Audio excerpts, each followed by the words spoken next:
আসসালামু আলাইকুম সকল ক্রিপ্টো লাভার ভাইদের ওয়েলকাম করছি ক্রিপ্টোকারেন্সির আজকের গুরুত্বপূর্ণ মার্কেট আপডেট ভিডিওতে। আর যারা রেগুলার আমাদের ক্রিপ্টো রিলেটেড নিউজগুলো দেখে থাকেন তারা অবশ্যই ভিডিওতে লাইক করে আমাদের মোটিভেট করার চেষ্টা করবেন। সো গতকাল আমাদের এই মাসের সবচাইতে গুরুত্বপূর্ণ data the consumer price index অথবা সিপিআই ডাটা আমরা হাতে পেয়েছি। ফলাফল অত্যন্ত ভয়াবহ, not only for short term. গতকালের রিপোর্ট আমাদের লঙ্গার টাইম ফ্রেমের জন্য আমাদের বাড়তি সাবধান করছে। ওকে থামুন, এই কথাটা কিন্তু আমার নয়, এটা আমার কথা নয়। মর্নিং স্টারের প্রধান মার্কিন অর্থনীতিবিদ প্রেস্টন ক্যাডওয়েল বলেছেন। যদি আপনাদের কোনো প্রশ্ন থাকে আপনারা তাকে করতে পারেন, কোনোভাবেই এটা আমার কথা নয়। সো আজকে আমাদের খুবই গুরুত্বপূর্ণ আরেকটা ডাটা রয়েছে, আমাদের পিপিআই ডাটা রয়েছে, the producer price index. So আলোচনা করব আজকে মার্কেট নিয়ে। অবশ্যই ভিডিও ফুল কন্টিনিউ করার চেষ্টা করবেন এবং ভিডিওতে লাইক করার চেষ্টা করবেন। সো ভিডিও শুরু করার আগে একটি ডিসক্লেমার, এই ভিডিওটি শুধুমাত্র একটি এডুকেশনাল ভিডিও, কোনো ফাইন্যান্সিয়াল অ্যাডভাইস নয়, শুধুমাত্র একটি এডুকেশনাল ভিডিও। যারা স্টিল আমাদের টেলিগ্রাম চ্যানেলটিতে জয়েন করেননি, ভিডিও ডিসক্রিপশন বক্সে টেলিগ্রাম চ্যানেলের লিঙ্ক পেয়ে যাবেন। অবশ্যই আমাদের টেলিগ্রাম চ্যানেলটিতে জয়েন করবেন, কারণ মার্কেটে যত ইনস্ট্যান্ট ফান্ডামেন্টাল নিউজগুলো উঠে আসে, plus technical analysis, plus market update আমরা আমাদের টেলিগ্রাম চ্যানেলটিতেই সবার প্রথম শেয়ার করে থাকি, একদম ফ্রি অফ কস্ট। আপনারা আমাদের টেলিগ্রাম চ্যানেলটিতে জয়েন করতে পারবেন। সো এক নম্বর আজকে আমাদের পিপিআই ডাটা রয়েছে, প্রডিউসার প্রাইস ইন্ডেক্স, অর্থাৎ মার্কিন যুক্তরাষ্ট্রে কোনো প্রোডাক্ট অথবা কোনো সার্ভিস তৈরি করতে যে পরিমাণ আসলে কস্টিং হয় এটাকে আমরা পিপিআই বলি, ঠিক আছে। সো আমরা যদি দেখি পিপিআই ডাটা 7 মিনিট পর আসবে, যদি আমরা দেখি যে আমাদের আমাদের প্রডিউসার পর্যায়ে অর্থাৎ একদম রুট লেভেল থেকে একটা সার্ভিস অথবা একটা প্রোডাক্ট তৈরি করতে যদি আমাদের ইনফ্লেশন বেড়ে যায় আর কস্টিং বেশি লাগে, সেক্ষেত্রে সেটা কিন্তু বাজারে গিয়ে বেশি দামে সেল হবে, সেটা কিন্তু কম দামে তারা লস করে সেল দেবে না।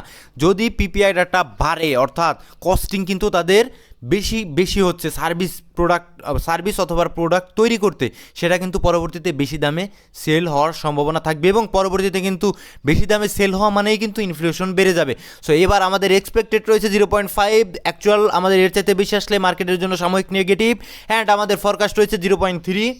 আমাদের কোর যেটা রয়েছে কোর পিপিআই, সেটা কিন্তু অ্যাকচুয়াল যদি এর চাইতে বেশি আসে সেটা আমাদের জন্য কিন্তু নেগেটিভ, ঠিক আছে। কোর হলো গিয়ে আমাদের জ্বালানি এবং খাদ্যদ্রব্য বাদে, আর আমাদের পিপিআই হলো খাদ্যদ্রব্য জ্বালানি সহ সমস্ত কিছুই কিন্তু আমাদের পিপিআইয়ের ভিতরে অন্তর্ভুক্ত। আর কোর পিপিআই হলো গিয়ে আমাদের জ্বালানি এবং খাদ্যদ্রব্য বাদে। সো খাদ্যদ্রব্য বাদে এবং জ্বালানি বাদে অবশ্যই আমাদের পিপিআই একটু রেটটা বেশি আসবে। সো এই বিষয়গুলো আপনারা নজর রাখবেন। আর 6 মিনিট 40 সেকেন্ড পর আমি যখন ভিডিওটা রেকর্ড করছি, অবশ্যই আপনারা লক্ষ্য রাখবেন অ্যাকচুয়ালি ডাটাটা কী আছে। তো এবার CPI data, consumer price rise 3.8% annually in April, the highest since May 2023, অর্থাৎ 2023 সালের মে মাসের পর থেকে সর্বোচ্চ আমাদের সিপিআই ইনফ্লেশন কিন্তু রেকর্ড হয়েছে 3.8-এর কাছাকাছি। সো এইটা কিন্তু মার্কেটের জন্য খুবই খারাপ। এটা ফেডকে বাড়তি চাপের মধ্যে ফেলবে। আগামী দিনে হয়তো রেট কাটের বদলে রেট হাইক করলেও আমাদের অবাক হওয়ার মতো কোনো কিছু থাকবে না, যেটা আমরা এই নিউজটা থেকে কিন্তু বুঝতে পারছি যে উদ্বেগজনকভাবে সিপিআই ডাটা রিপোর্ট দীর্ঘস্থায়ী মুদ্রাস্ফীতির জন্য ফেডকে সতর্ক করতে পারে। এদিকে সুদের হার বৃদ্ধির সম্ভাবনা বাড়ছে ফেডের সুদের হার বৃদ্ধির। কীভাবে, আমি যদি প্রমাণ সহ দেখাই, আমাদের ডিসেম্বরে কিন্তু অনেক কম ছিল, ঠিক আছে। আমাদের এই বছরেই একটা রেট কাট হওয়ার একটা চান্স ছিল, কিন্তু এইবার কিন্তু সেই চান্সটাও নেই।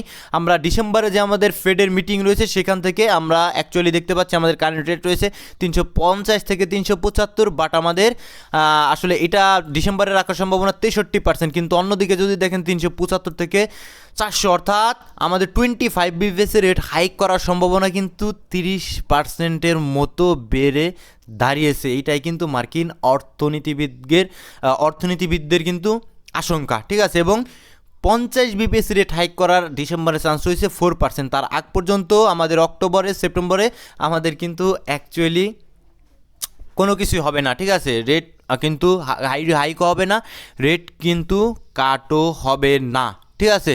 সো এবার আমাদের শুধুমাত্র ইউএসএ নয়, আপনারা যদি একটু লক্ষ্য করেন, শুধুমাত্র ইউএসএ নয়, প্রতিটা কান্ট্রিতে আমাদের ইরান এবং ইসরায়েল এবং আমেরিকার মধ্যে এই সংঘাতের ফলশ্রুতিতে অয়েলের প্রাইসে বৃদ্ধি পেয়েছে, যার ফলশ্রুতিতে প্রতিটা কান্ট্রিতে একদম প্রতিটা কান্ট্রিতে আমরা দেখতে পাচ্ছি যে ইনফ্লেশন, এটা কিন্তু আমাদের প্রিভিয়াস এবং আমাদের লাস্ট মিটিংয়ে, প্রিভিয়াস এবং লাস্ট আপনারা দেখতে পাচ্ছেন যে 33 আপনার নিচের দিকে যদি লেখেন চায়না 1% মতো ছিল, ঠিক আছে, আমাদের ইনফ্লেশন 1.2% কাছাকাছি বেড়ে দাঁড়িয়েছে। জাপানে ছিল 1.3, আমাদের এবার জাপানে লাস্ট রেকর্ড করা হয়েছে 1.5। প্রতিটা কান্ট্রিতে কিন্তু দেখুন আস্তে আস্তে আস্তে আস্তে আস্তে প্রতিটা কান্ট্রিতে কিন্তু ইনফ্লেশন বৃদ্ধি পাচ্ছে। তো এটা আগামী দিনে বিশ্বব্যাপী ভয়াবহ একটা মুদ্রাস্ফীতির দিকে ধাবিত করতে পারে, আর রিসেশনের দিকে ধাবিত করার সম্ভাবনা থাকতে পারে। সো এই বিষয়গুলো নিয়ে আপনারা একটু সাবধানে থাকবেন। সো নেক্সটে যদি আসি, আমাদের 14 তারিখে আমাদের ক্লিয়ারিটি অ্যাক্ট নিয়ে সম্ভবত কথাবার্তা হবে। এই দিনটা আমাদের জন্য খুবই গুরুত্বপূর্ণ ক্রিপ্টো মার্কেটের জন্য, ঠিক আছে। সিনেটে সম্ভবত আমাদের এই ক্রিপ্টো মার্কেটের ক্লিয়ারিটি অ্যাক্ট যেটা রয়েছে এটা নিয়ে কথাবার্তা হবে। এখান থেকে যদি ভালো কিছু উঠে আসে সেক্ষেত্রে মার্কেটে কিন্তু সাময়িক স্বস্তি আসতে পারে, তাছাড়া কিছুই নয়। মার্কেট কিন্তু বেয়ারিশ, মার্কেট কিন্তু নেগেটিভ সমস্ত নিউজ এবং টেকনিক্যাল অ্যানালাইসিস অনুযায়ী। তো লক্ষ্য রাখবেন 14 তারিখে কী উঠে আসে আমি একদম জানিয়ে দেওয়ার চেষ্টা করব। সো আমরা আমরা যদি লিকুইডেশন ম্যাপে আসি, লিকুইডেশন ম্যাপে আসলে আমাদের লংয়ের দিকে 82,700 কাছাকাছি কিছুটা লিকুইডিটি রয়েছে। বাট আলটিমেটলি যদি আমরা নিচের দিকে দেখি আমাদের কিন্তু বেশি লিকুইডিটি জমে রয়েছে নিচের দিকে অ্যারাউন্ড $79,000 আশেপাশে। সো লক্ষ্য রাখতে হবে $79,000 আশপাশে কিন্তু মার্কেট খুব রিসেন্টলি পৌঁছে যাওয়ার সম্ভাবনা অত্যন্ত থাকবে। এবং সেই সাথে আরও সায় দিচ্ছে ইটিএফ ডাটা। ইটিএফে কিন্তু আমরা দেখতে পাচ্ছি এই যে নেগেটিভ আমাদের গতকাল শুধুমাত্র সামান্য কিছুটা ইনফ্লো হয়েছে, বাট আলটিমেটলি বড় বড় সেল কিন্তু নেগেটিভিটি আমরা দেখতে পাচ্ছি, বড় বড় সেল আউট হচ্ছে ইটিএফ থেকে। সো এই বিষয়টা মাথায় রাখবেন, এই সপ্তাহের দিকে আমাদের খুবই সাবধান থাকতে হবে। সো এইবার আমরা যদি টেকনিক্যাল পার্টটাতে আসি, টেকনিক্যাল পার্টে আসলে আমরা উইকলি টাইম ফ্রেমে সবার প্রথমে যাব।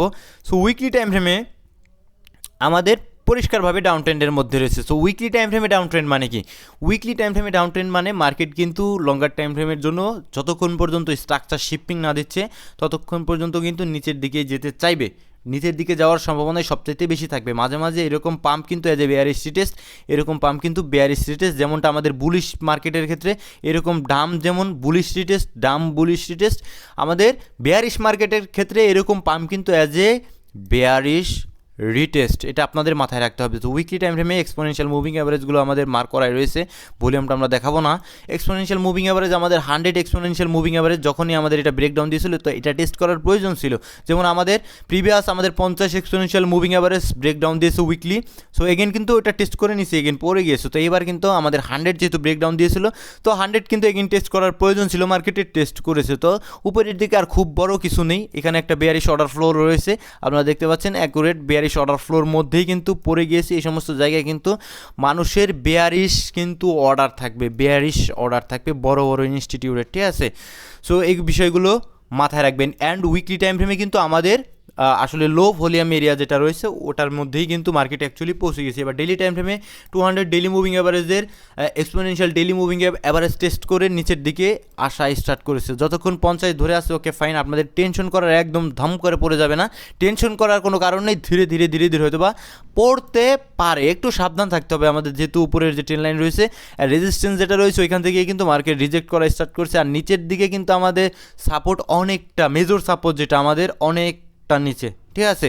সো এবার আমাদের সাময়িক সাপোর্ট কিন্তু রয়েছে 786 4 ঘন্টার টাইম ফ্রেমে, এটা আমরা একটু পরে দেখাচ্ছি।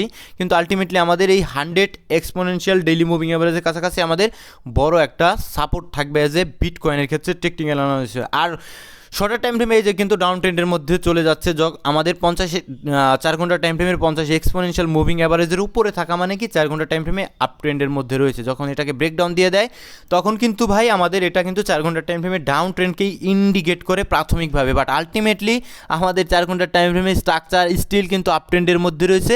আমরা যে শর্টার টাইম ফ্রেমের জন্য একটা সুযোগ খুঁজবো অনেক দিন ধরে মার করা ভাই, যারা প্রিভিয়াস ভিডিওগুলো দেখেছেন অবশ্যই ভিডিওতে লাইক করবেন।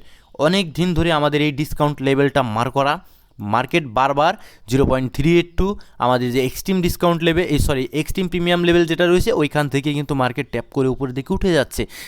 অনেক পেন্ডিং অর্ডার ছিল, এখান থেকে বারবার ট্যাপ করে উপরের দিকে উঠে যাচ্ছে।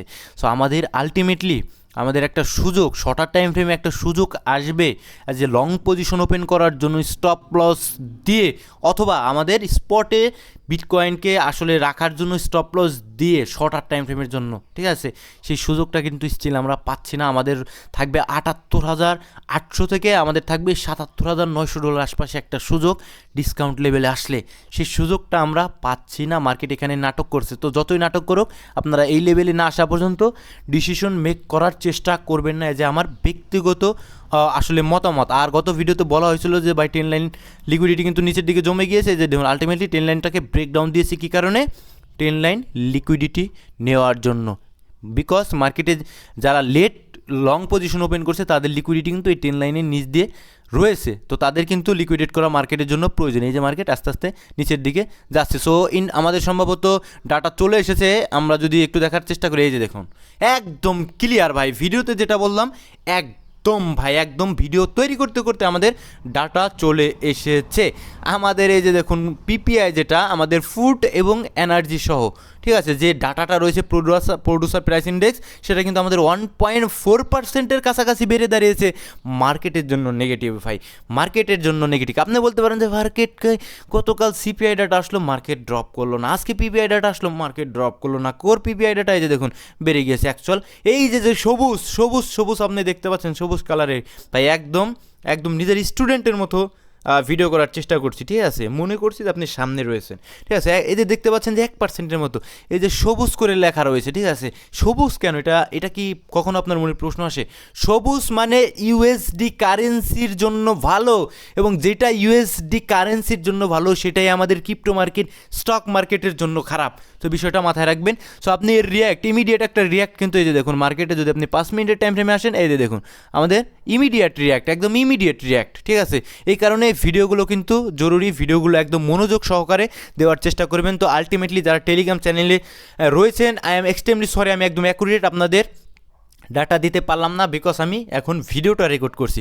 সো মার্কেটের জন্য নেগেটিভ, দীর্ঘদিনের জন্য নেগেটিভ, সাময়িক রিয়াক্ট না আসলেও কিন্তু এই যে আমাদের ইনফ্লেশন বাড়ছে এবং পিপিআই ডাটা বাড়ার চেষ্টা করছে, মুদ্রাস্ফীতি বেড়ে যাচ্ছে, ঠিক আছে। এক্ষেত্রে কিন্তু ফেড পরবর্তীতে সুদের হার কমাবে না, আরও বাড়ানোর চেষ্টা করবে, ঠিক আছে। এইটাই তো। ভালো থাকবেন সকলে, সুস্থ থাকবেন। এই দেখুন অ্যাকুরেটলি কীভাবে মার্কেট পড়ে যাচ্ছে। দেখা হচ্ছে পরবর্তী কোনো ভিডিওতে। আর এই ভিডিওটি ভালো লাগলে অবশ্যই ভিডিওতে লাইক করার চেষ্টা করবেন। আসসালামু আলাইকুম ওয়া রাহমাতুল্লাহি ওয়া বারাকাতুহু।